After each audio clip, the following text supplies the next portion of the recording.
আর্জেন্টিনার জার্সি গায়ে আর কখনই মাঠে দেখা যাবে না অ্যানহেল ডি মারিয়াকে। বহু বছরে আরাধ্য শিরোপা জিততে বরাবরই আলবিসেলেস্তাদের পাশে পাওয়া গেছে তাকে। বিশ্বকাপ, কোপা আমেরিকার ফাইনালে গোল করে দলকে জিতিয়েছিলেন।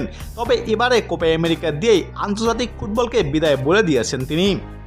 এক সময় টানা 3 ফাইনাল হারা এই ফুটবলারের আফসোস আগের প্রজন্মের সঙ্গে কিছু জিততে না পারার। অ্যানহেল ডি মারিয়ার বিদায়টা হয়েছে শিরোপাকে সঙ্গী করে। কলম্বিয়াকে 1-0 গোলে হারিয়ে আরও একবার কোপা আমেরিকার চ্যাম্পিয়ন হয়েছে আর্জেন্টিনা। এই ম্যাচেও নিজের হৃদয় দিয়ে খেলেছেন ডি মারিয়া।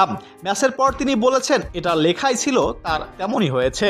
আমি এসব কিছুর স্বপ্ন দেখেছি, ওদেরও বলেছিলাম আমরা একসঙ্গে অনেকগুলো সুন্দর মুহূর্ত কাটিয়ে দেব, কিন্তু শেষ পর্যন্ত তা হয়েছে আরও অনেক সুন্দর। তিনি আরও বলেন, আমি এই প্রজন্মের কাছে ভীষণভাবে কৃতজ্ঞ। তারা আমাকে সব কিছু এনে দিয়েছে। আমি যা চেয়েছি সব কিছুই অর্জন করেছি। যদি আগের প্রজন্মের সঙ্গেও কিছু জিততে পারতাম সেটাও প্রাপ্য ছিল। প্রসঙ্গত, কোপা আমেরিকার ফাইনালে কলম্বিয়ার বিপক্ষে নিকোলাস অতোমেন্ডির হাতে অধিনায়কের আর্মব্যাট তুলে দেন অ্যানহেল ডি মারিয়া। খেলা তখন প্রায় শেষ।